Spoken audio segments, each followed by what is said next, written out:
Bismillahirrahmanirrahim. Assalamualaikum warahmatullahi wabarakatuh.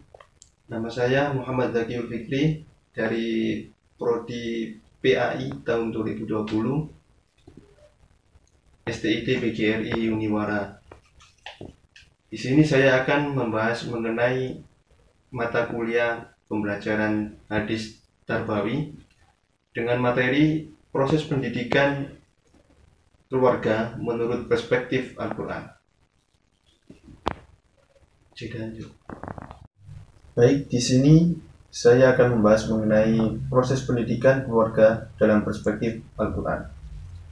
Pendidikan keluarga sendiri merupakan usaha sadar atau juga dapat disebut kewajiban yang harus dilakukan orang tua.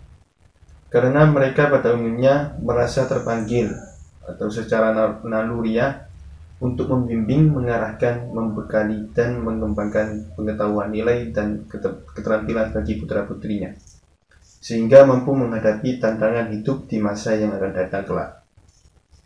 Dasar pendidikan keluarga sendiri telah dijelaskan pada Al-Quran surat At-Talim ayat 6 yang berbunyi, Ya ayyuhan nasu, ya ayyuhalladzina amanu qu anfusakum wa ahlikum naro waquduhan nasu wal hijarah 'alaiha malaikatun ghiladun syidadun la ya'sunallaha ma amarahum wa yaf'aluna ma yu'marun.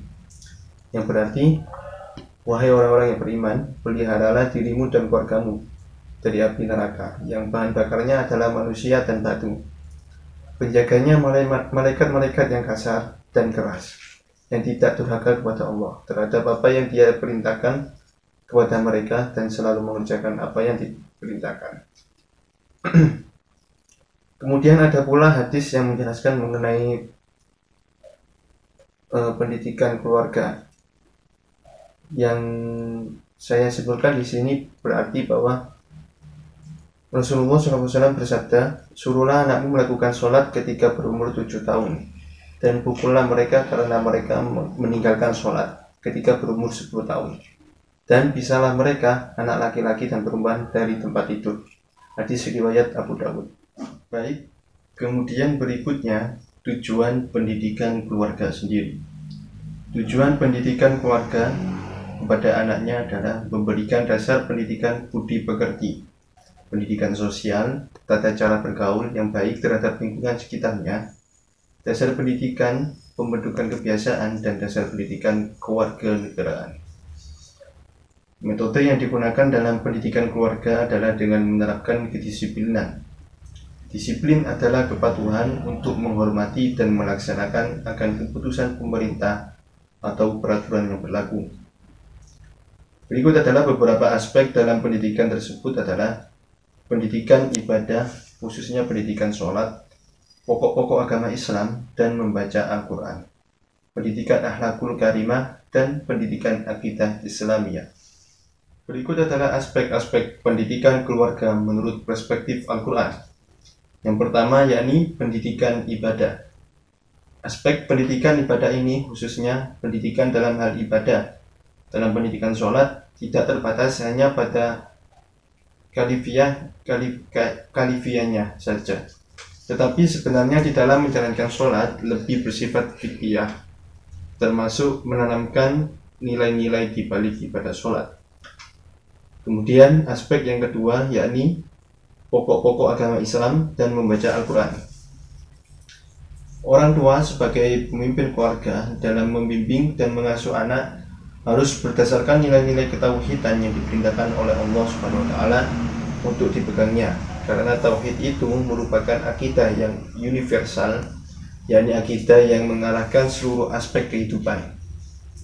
Hal ini maka akan menjamin anak-anak dari keluarga tersebut mampu menghadapi masa yang akan datang berikutnya.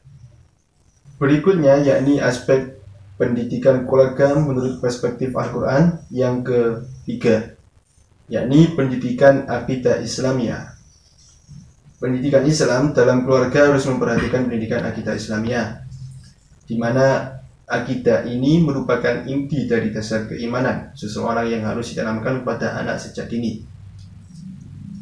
Hal ini pendidikan akidah Islam tidak harus dijadikan secara demokratis dalam menanamkan keimanan kepada anak-anak. Kemudian yang terakhir yaitu aspek-aspek pendidikan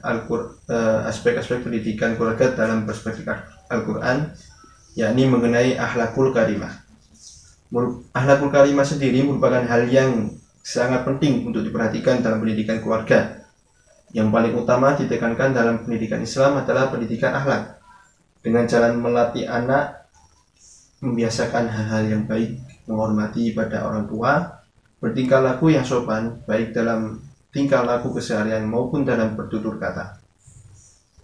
Pendidikan akhlak tidak hanya dikemukakan secara teoritik, namun melainkan disertai contoh-contoh konkret untuk dihayati maknanya. Dengan begitu, anak akan menangkap pelajaran pendidikan akhlakul karimah dengan baik dan menerapkannya di lingkungan sehari-hari. Mungkin itu dari saya. Wabillahi taufiq wal hidayah. Wassalamualaikum warahmatullahi wabarakatuh.